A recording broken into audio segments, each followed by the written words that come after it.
We're recording. Please go ahead, Lee. Thank you, Pete. Good evening again.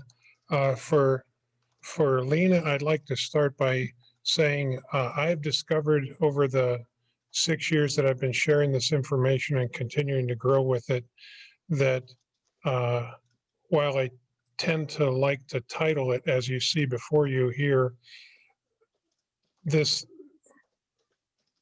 works for a very broad audience. And it turns out that it applies to adults I've met from a lot of different walks in life, including people who wouldn't think of themselves as being in leadership roles. Turns out that this experience, which I did not discover I'm not the person on the planet who figured this out, but I figured it out for me and have enjoyed sharing it with people and trying to relate it. It does seem to apply to military leaders and families, regardless of their age or whether they're retiring now or in a few years or 5 years ago. I also bring you these lessons as a person who got this wrong. And Pete and Ed and I and some others in talking with this in coaching refer to that as a false start. And God is gracious. And I'll just share with you some lessons learned from this doctoral research. I have changed the way I start this. I want to give you the takeaways ahead of time. I think I've concluded it's nice to know where this thing is going. So let me start with this, with some thoughts here. A reflection in midlife, however you define that, is not easy. It's not a weekend away. It takes time, patience, and honesty with yourself. And of the 25 people that I interviewed, the shortest time involved was close to a year, and some of you are already experiencing that now. So it just takes some time, and I do like to share with the folks when we're meeting at White Sulphur Springs and talking with the officers. The honesty part is this is really a great time in midlife to be honest with yourself. We've all seen our performance reports. We need to be more honest than those are. Okay, just to break the ice a little bit. Each person's experience is unique, although they follow a common path, and that's what I want to share with you tonight. I believe that God has equipped each of us for the position that we've been assigned, for each position we've been assigned to.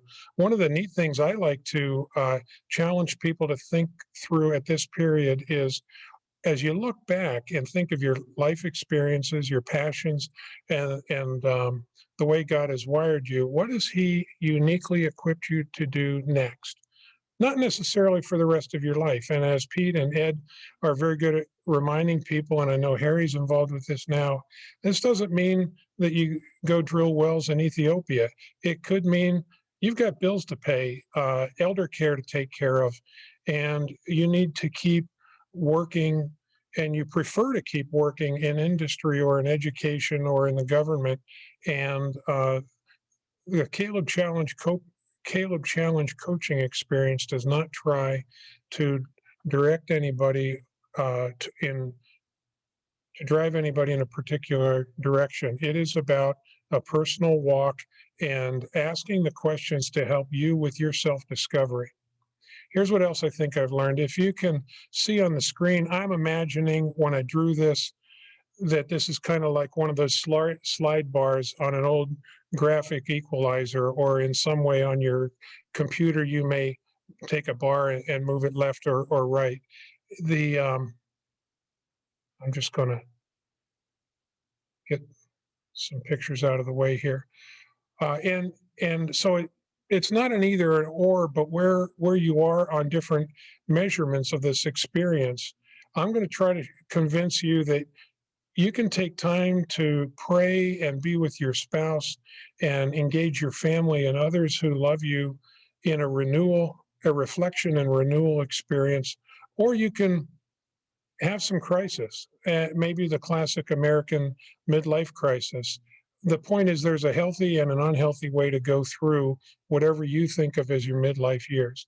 Finishing is better than quitting. Most people quit because the honesty hurts, or you don't feel like you have the time, or you've been trained through your experience in senior military assignments that there's never enough time, so you're used to going fast through everything. This is worth slowing down for. You get wise counsel rather than going alone. This takes a little bit of courage, maybe a different kind of courage than people have used. It's kind of hard to unpack the suitcases that you closed up maybe in your early to mid 20s when you launched out on life, and there's probably some things in there that are worth reviewing. And finally, you can have impact and fulfillment in your coming seasons, or you can seek comfort. But I'm fond of a quote that I read, and I don't know who to attribute it to. You can have significance or you can have comfort, but you can't really have both. And so how do you want to spend yourself? What's God calling you to next? I think of it as adventure or lost opportunity. So um, I like to say it's really not your father's world. It's not your mother's world. We're in a different place. In most cases, we're living longer with a better quality of life, with technology and mobility, notwithstanding government and medical restrictions. We can travel, and there are a lot of things we can do during the time that we live. Peter Drucker said in an interview in his 90s that his most impactful decade was his 70s. It may not be that way for all of us, but the point is we're not living in the 1930s where somebody retired from a very physically demanding job and 2 years later, according to the actuarial charts, passed away at age 67. So there's three questions that are core to this experience. Who am I? Why am I here? What will I do about it? I'm about to go through this pretty fast. After taking a little time to set this up, I'm going to go through the model fast for two reasons. One, we're going to email it to you, and you can work your way through this, and maybe in a coaching relationship, spend a little more time thinking about it. But also, I want to leave time for questions and answers. Who am I now at age fill in the blank? Why did God put me here in these sets of circumstances? And then what do I want to do about it? What are my options? Where do I feel like my experience, my giftings, my passions are taking me? As Pete likes to ask, what's my holy discontent? Is there a problem that is worth dedicating the next few years, or maybe the second half of my working years, to addressing? Because this particular problem, you pick it, there's plenty to choose from. It's not okay. And I want to invest myself in working on that. Uh, in my research, I came up with a definition. It's a little bit long, but it touches all the pieces, and I will try to highlight them. It's a deeply personal experience. It's more of a quest. It's a journey. Uh, what's it look like to gain a fresh understanding of your identity, purpose, and values? It's influenced, of course, by your life history, but it doesn't have to be constrained by it. This is a time when you can recast yourself, uh, especially if it's done in prayer and with the understanding of people who know you better than you may realize that they know that they do. This is the model. For Ed and Pete and Harry, I've changed the main titles on uh, sectors 3 and 4 there, phase 3 and 4. But I'm going to take some time here and go through a 4-phase process that I learned not out of the blue. This was after aggregating the notes from interviews with 25 people, ranging from different faiths to no faith, Eastern faiths, Christian faiths, business leaders, educators, military, civilian, pastors, housewives, younger and older, and a cancer survivor. I found out there were commonalities, and what I've tried to do is to um, relay them here. And I want to walk you through what these four quadrants look like in their words. I found out, if you want to look around the outer ring there, it helps to have a support network. You're going to go through obstacles. The obstacles stop a lot of people. If you have a spouse, this is really well done together. If your spouse is not interested in going through this, at least bring him or her into it, because it's important that they know what you're going through. You're doing a personal assessment that you probably haven't done in 20 years, or however long it's been since you came of age as a young adult. Uh, Solitude helps. Um, Using a counselor, a pastor, and a mentor help. We're going to black out some of this now and walk through it. And I'm going to describe what each of these phases looked like, felt like, in the words of people that I interviewed. The first quadrant is restlessness. I originally titled this ennui, and then I ended up spending time telling people what a silly French word meant.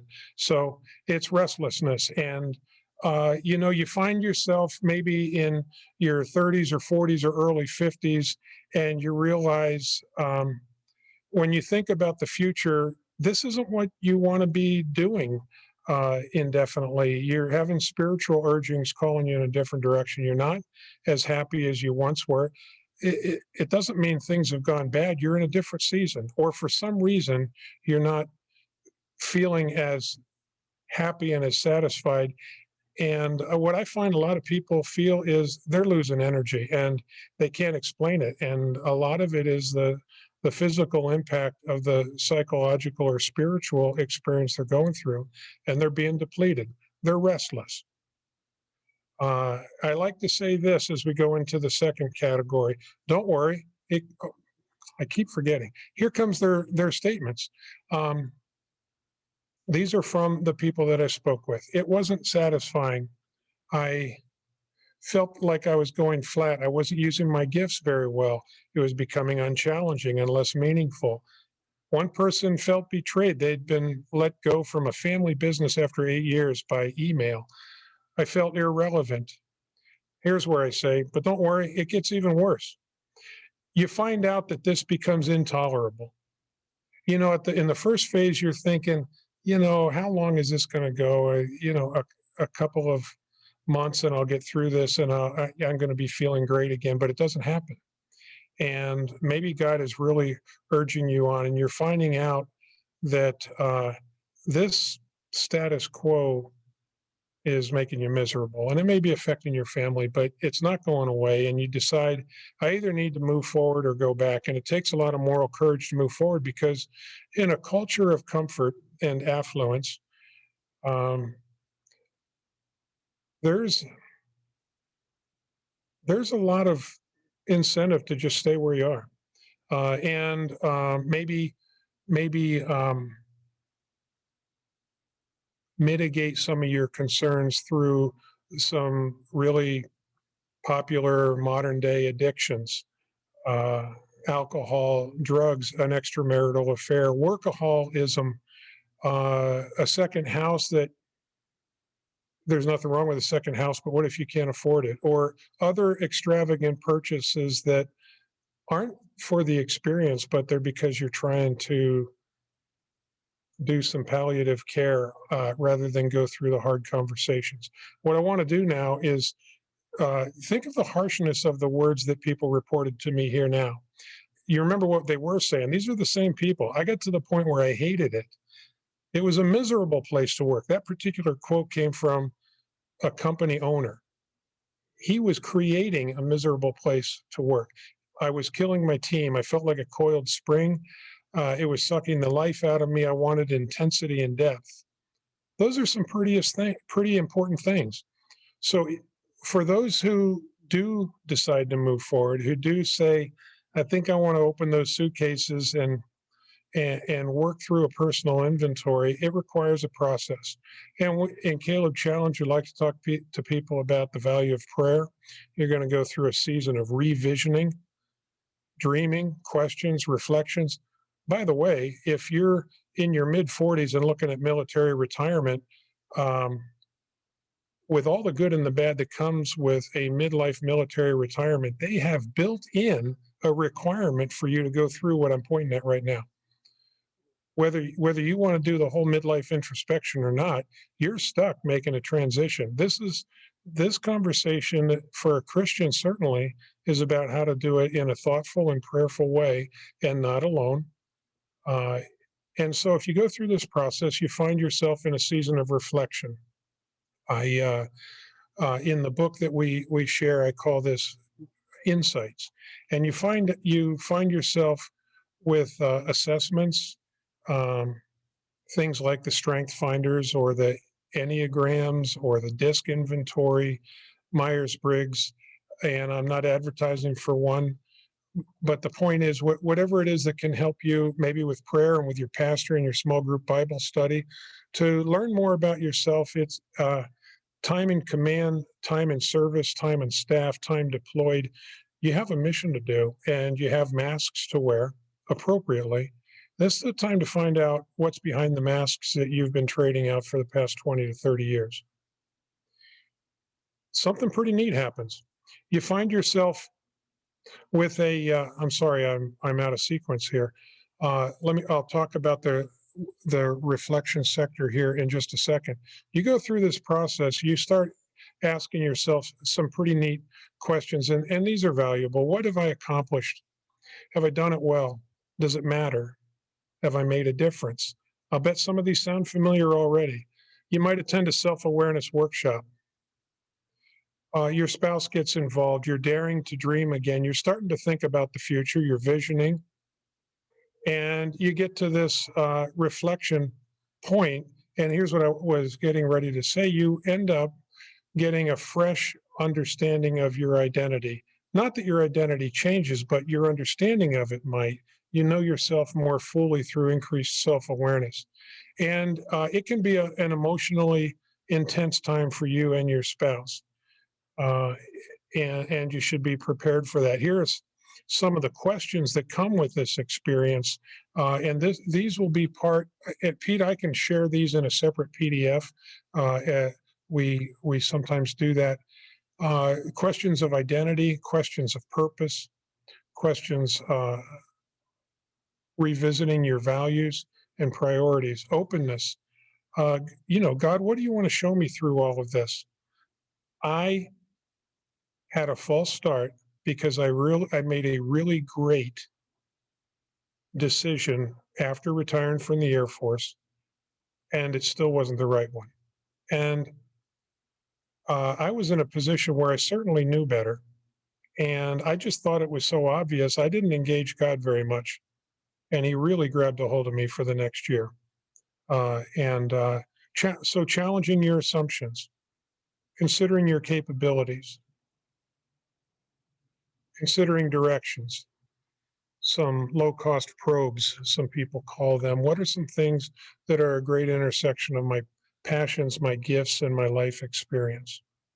So you go through this period of reflection, and you find out things like these statements, again, from the same people. I found out I was not the same person. I was crying all over the place. I was getting uncomfortable. I had to explore and deal with self-doubts. Finally, I felt liberated. I realized there are more things in my past than in my future. Rest on that for a couple seconds. I discovered my cluster of strengths. I decided it was time to lean into my strengths, and if I was going to make an impact, that now's the time. Certainly, you've made impacts. There are legacies that all of you have left. What do you want to do next? What's your next impact? So you get to the fourth sector, and I call this renewal. And in this, something pretty neat happens. And I've seen this in people, I've felt it in myself. As you gain clarity, you get to the place where you're ready to make a decision. You may have a couple of great options. And we can talk about that. You find renewed energy or vigor, and you find some peace in your life about this experience. You remember how awful sector 1 and 2 sounded. Well, you get to this point and you realize this was worth the journey. It may have taken a long time, But here's what people had to say when they got to this point. It was a total transformation. What I realized with my company in that one person's example is everything was different, and what changed was me. I was invested again. I was engaging with integrity. The person who felt like they were a coiled spring, their spouse reported that she, his wife, had become a superstar through the choices that she made and the place that she went to engage professionally. Person reported that their spouse was flourishing. Person reported, I'm in a completely different place. Now think about the right side of the screen versus this better left side of the screen. So you get this whole package. It's an experience. It's unique for each of us, but it typically goes through this sequence. What if everything's going pretty fine? That's awesome. Start down here at the bottom at the 6 o'clock position. Not everybody's feeling restless. Not everybody is really hating the prospect of getting out of bed on Monday morning, asking themselves, why am I doing this? You've got an advantage. It might not feel like that all the time.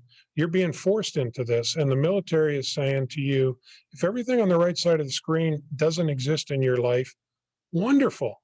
Just start at the 5:30 or 6 o'clock position and engage in this conversation. Who am I? Why am I here? What am I going to do about it? We usually take just another 15 seconds. This is what I decided to do about it. I rolled in with building a long distance bicycling adventure program to minister to teens. And for the first few years, it was men. Now it's men and women. This has grown. It's pretty neat. Works for me. You go through this, and up there on the left hand side of the corner, there will be something that is unique to you. So you remember the takeaways. I'll send the I will email a PowerPoint and a PDF version of this to you right after, Pete. I apologize. I intended to do it today. This thing I'm about to say is 25 years old now, so I'm finding out that most people never heard of it because so many things get passed around on the internet and forgotten about it. We all have a birth date. We all have a death date. What about the dash? We publish the birth dates on gravestones for those who still do that. We publish a death date. We write an epitaph, but you're kind of writing it right now. What will you do with that dash? I think it's pretty neat. Tolkien wrote it a different way, and you may have seen it or read it in your Lord of the Rings experience. All we have to decide is what to do with the time given to us.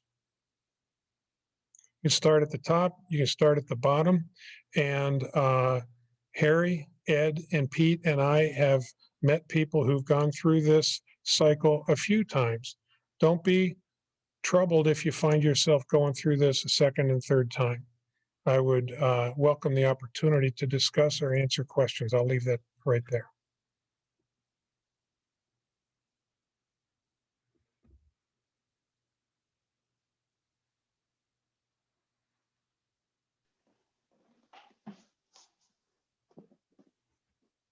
Lee, I've heard this a number of times. This is Ed.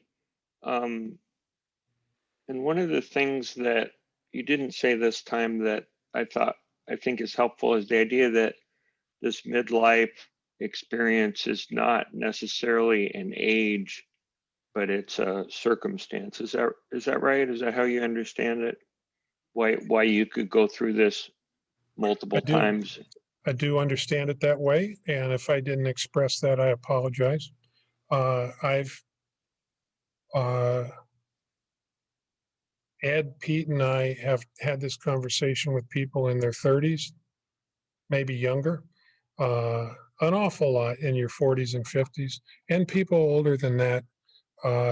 And we know people who have done this 3 or 4 times. You know the organization. You may know the organization Halftime, suggesting that there's a first half and a second half. But Pete is very fond of pointing out there could be 3 or 4 seasons in somebody's life. God sets the timetable, and occasionally he calls us in different places.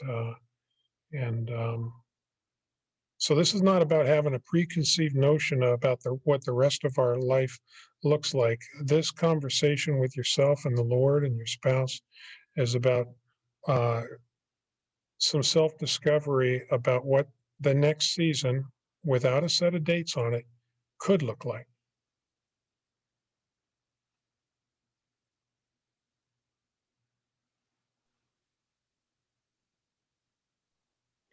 And I'll probably reiterate it again, but starting early, at least 1 to 2 years out, or even one assignment out, takes the pressure off.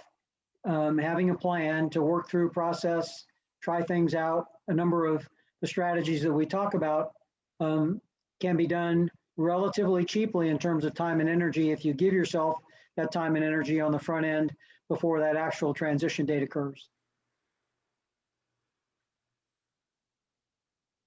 Other comments or questions? Lee, thanks for sharing this. It's always good to hear it again. You mentioned making what you called a false start on your retirement out of the Air Force. Can you say, sort of looking back, what do you think a healthy way is to look at that for those of us who might be worried about, quote, quote, making the wrong move upon transition? Sure. A healthy way, challenge your assumptions. I guess based on my experience, challenging your assumptions. 10 years before I retired, I had it in my mind, wow, if I could ever do that, I think I'd be happy doing that forever. The year before I retired, I competed for and was selected for that position, and I was well positioned for it. So I just jumped on it. I never challenged my assumptions. I never went to God. It was very obvious to me that God was dropping this right in my lap. And I wasn't in conversation about him. That's pretty poor for a guy who's been or claims he's been walking with the Lord for a while, who's involved with men's ministry, talking to men about visioning and futuring and life seasons. Gee whiz, I forgot about this. I even read the halftime books, and I still got it wrong because I never challenged my assumptions and said, well, even if this looks right, I ought to have a season of prayer for real, no kidding. I can't speak for anybody else. I'm just sharing my answer to your question. And so a year and a half after that,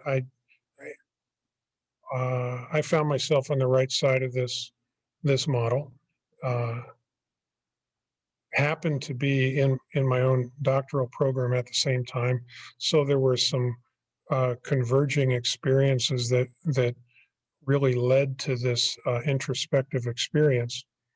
And I ended up concluding that with some embarrassment that I needed to leave where I was working and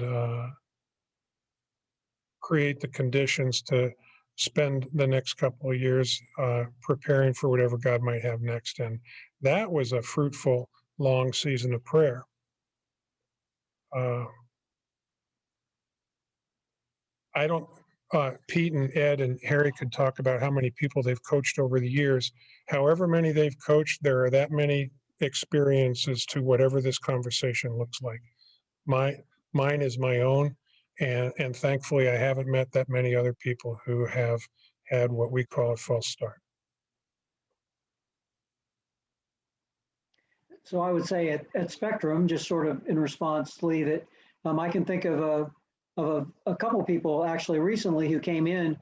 I'm not going to say where they were headed, but they were headed in a direction. But as a result of, again, not us, but us creating an environment where they could seek the Lord for a weekend, they actually changed direction in terms of where they would spend their next couple of years.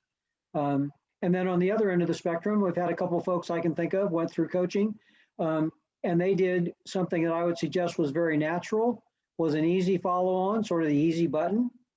The fact it was easy didn't make it wrong. again, they considered and weighed the factors for their family, for his particular situation. It all lined up, and so he's in a season. It's not a season forever, a season of time based on the age. He had young children, even though he was a 30-year colonel. He had younger children still going, the homeschooling. Again, a variety of factors all fit together that contributed to his decision.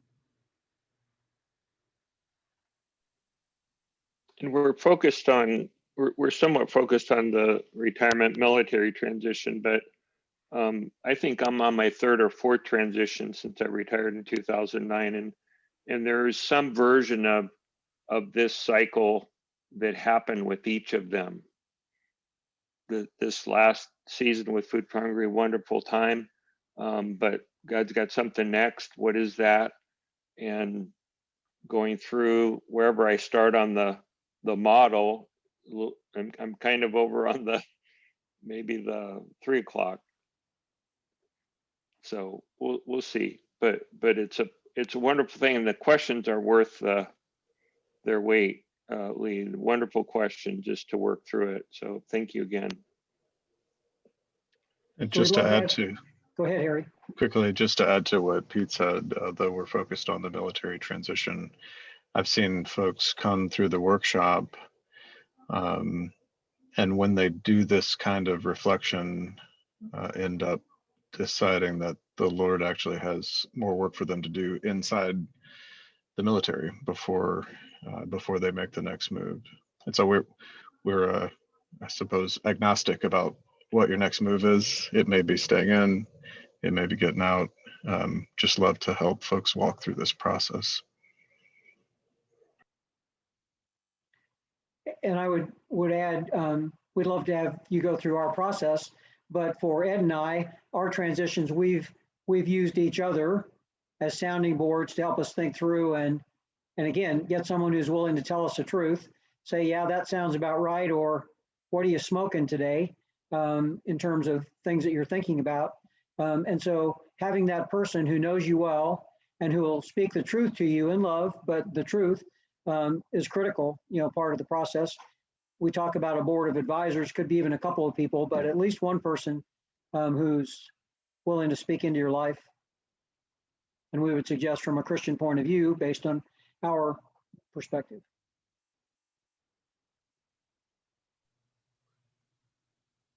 Other comments, questions? Yeah, I've got a question. Please go ahead. Yeah, just curious what can you talk a little bit about the weekend, and also what the coaching entails? Yes. If I can just put off 1 second, we'll let Lee finish. I have a few slides to talk exactly about what our sessions look like here at the end. Talk about the dates and so on, if that's okay. Yes, sir.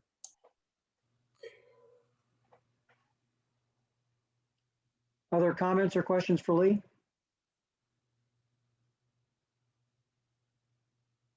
Yeah, so I will send you, in addition to Lee's slides, I have the one pager, as long as it hasn't changed, Lee, have these 7 categories of questions that, if you're looking for a half day or a day with the Lord, I don't think you can even get through all the questions in a day with the Lord, but you can pick some of your favorites.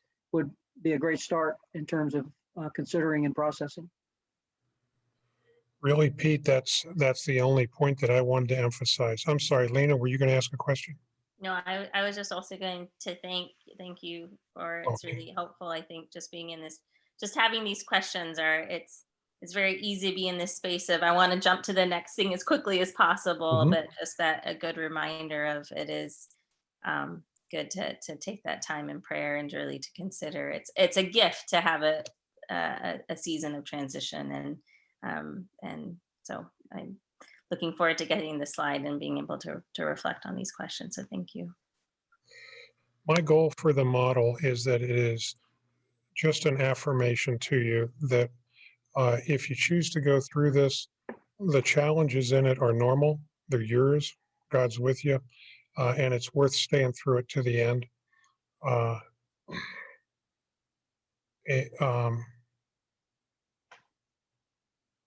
And I guess the only other point that I wanted to make is the value of these questions, which is just an emphasis on Pete's point. I didn't write a single one of these questions. These came out of interview transcripts. You could write all these down, and you might come up with the same list, but they are a gift from people who've walked this before you. I invite you to grab them. They're great. Well, I don't know what your dates look like, but they're great dinner conversations on a date or a Sunday afternoon to have some bite-sized conversations as the two of you are working through this. If you really want to have some fun with this, if you have children of the right age, and they don't have to be adult children to be able to help you work through this. Your children as teenagers have a pretty neat beat on who you are. And if you think they're wrong, that's fine. It's worth hearing their perspective anyway. These questions are can really prompt some great feedback from other folks who love you. I'll stop there. I'll stop the screen share, Pete. Thank you for allowing me to share this. Thank you, Lee. And Lee, with Thanks, your Lee. concurrence, I'll also share your email so people can contact you if you have individual questions. I'd welcome that. Thanks. Okay, great. All right, so I will share my screen at this point.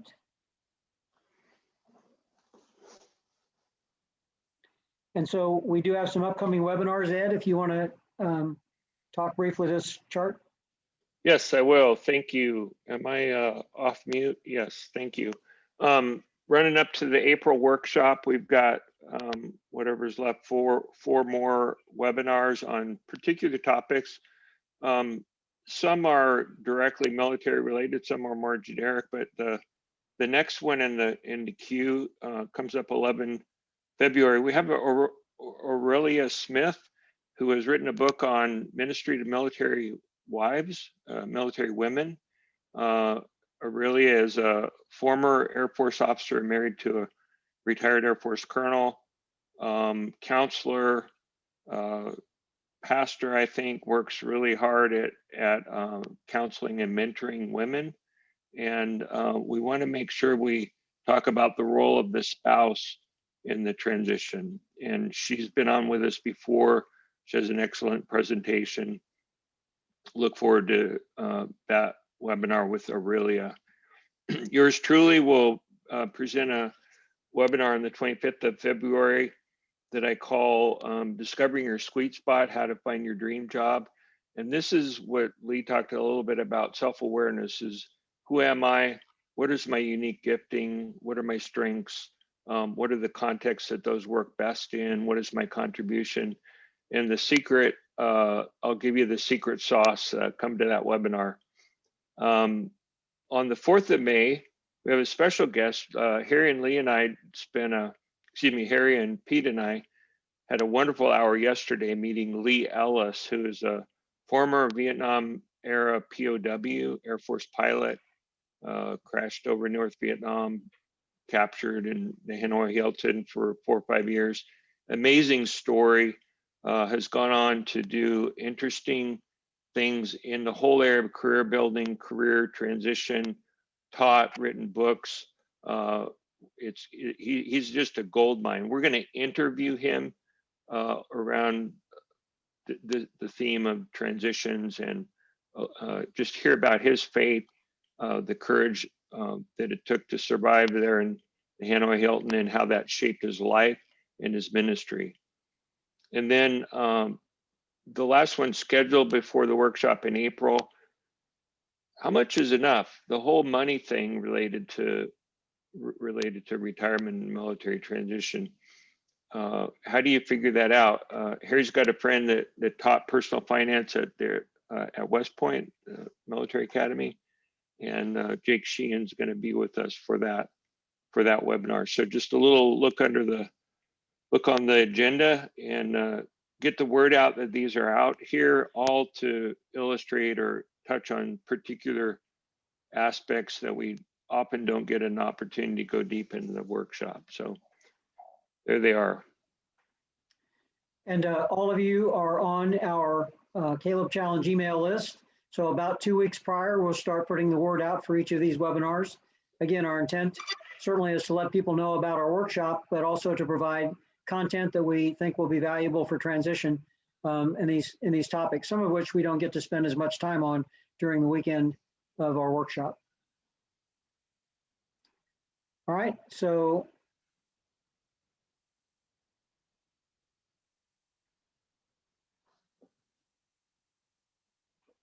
I do want to go ahead and just talk about our workshop. It's scheduled for the weekend at White Sulphur Springs, Man Choice, Pennsylvania, 23rd through the 25th of April. That's a Friday evening through Sunday lunch.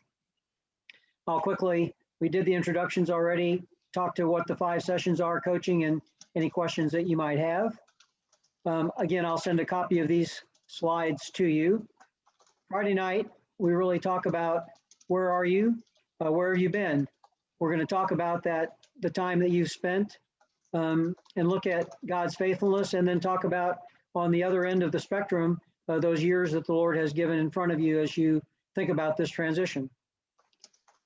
On Saturday morning, we'll help you develop a framework for building a life plan.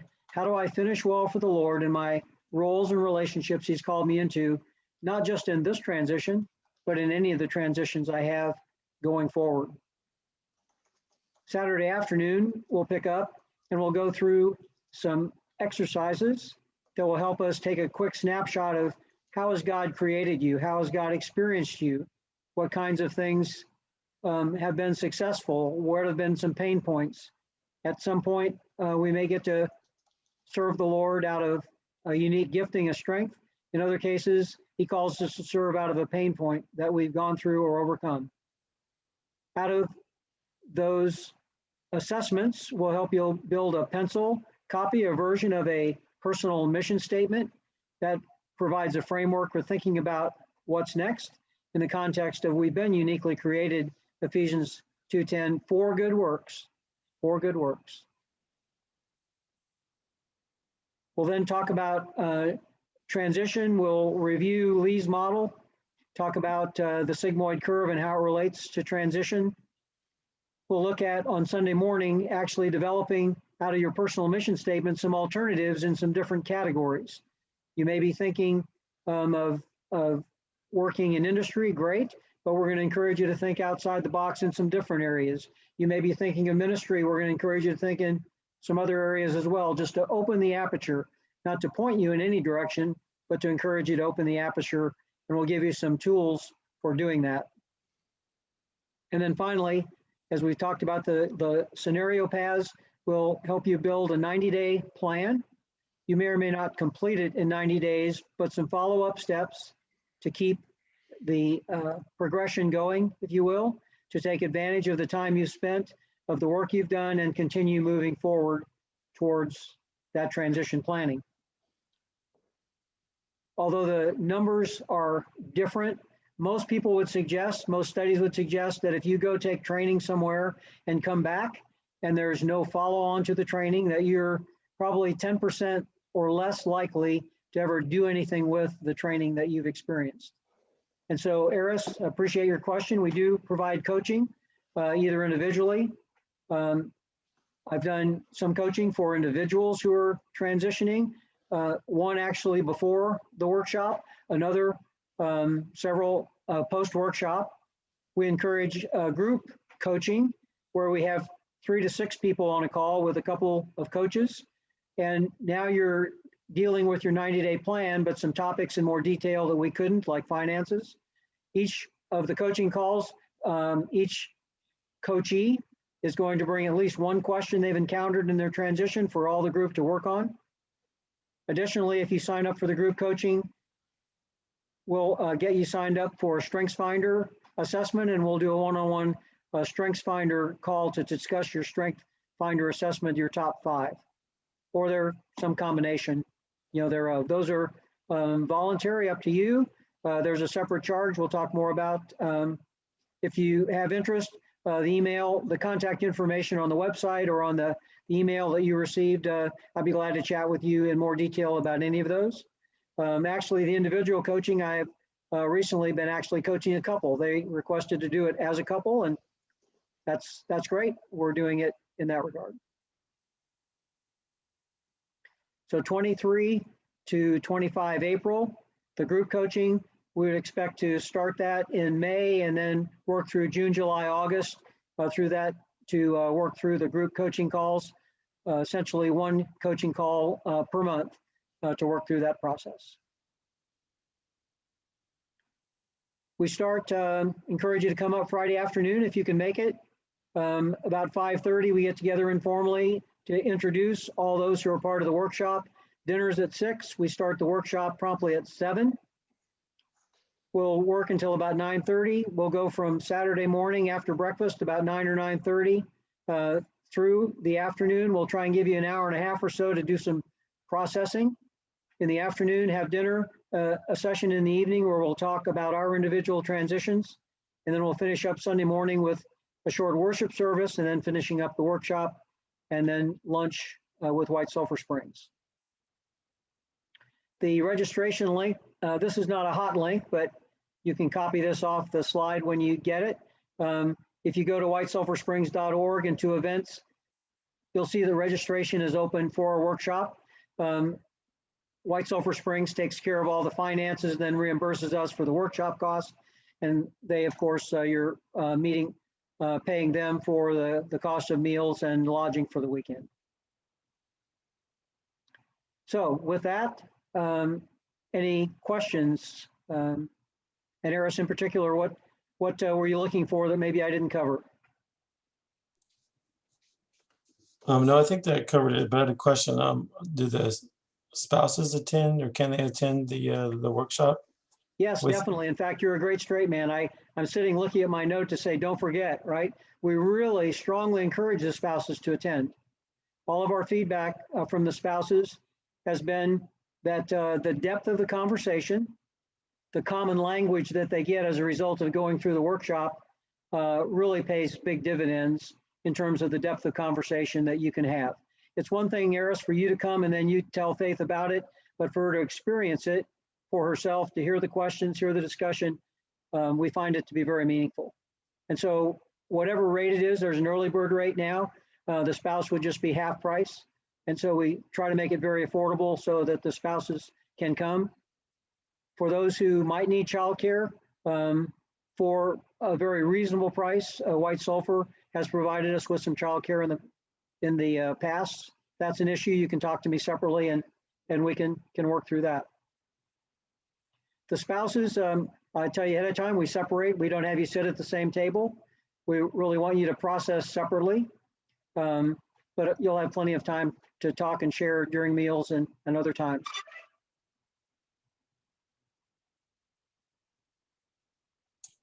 Thank you. There is an extra cost to go to White Sulphur, but the value of getting away for the weekend and really focusing for 36 hours on this, I think is well worth the cost. Not because of what something we're doing, but through the process of having quiet time to engage the Lord with your spouse, if they're available, will pay big dividends. Other comments or questions?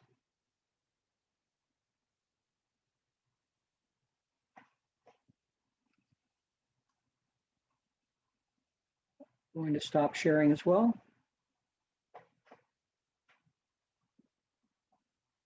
Okay, last call, anyone? So my phone number is on the email that you got that announced the workshop. If you don't have it, it's on the website, the contact information. It doesn't have my name, but if you go to calebchallenge.org, contact, it'll come to Pete Peterson ultimately, and that's my phone number at the bottom. If I can answer any other questions. For those of you I haven't had a chance to chat with, I'll contact you separately just to talk about your transition process and how we might be able to help, just to hear a little bit more of your story. I guess I would also emphasize, we've not had a civilian go through, Lena, but we would love to have you be our first. I'm not twisting your arm, but want to make sure you'll feel welcome. I can tell you that we have a 90-page workbook, but there's nothing in the workbook that's inherently military. The background, our stories tend to be military, but the transition questions and comments, particularly some of the spouses are going through a transition, not because you're a spouse, but because they've gone through their own separate transition. It can work very well. We've had female members of the military who've gone through whose spouses were civilians. So if again, Ed can talk to you more about it, but we strongly encourage you to set the pace and be the first.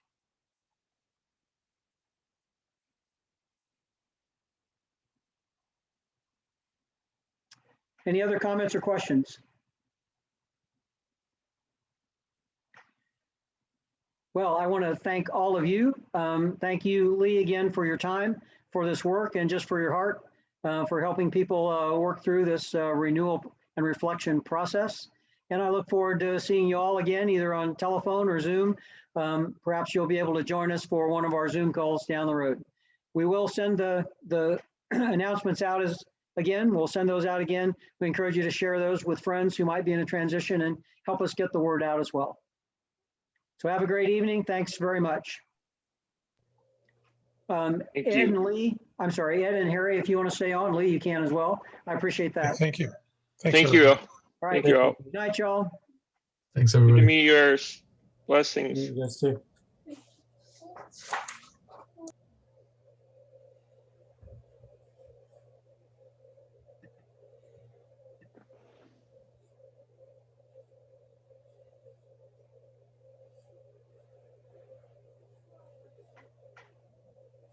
Are you still there, Amy? Okay. That's a no. All right. Good. Well, thank you, Lee. I guess I can stop recording. And thank you all. It's a joy to do that. And I appreciate your sitting.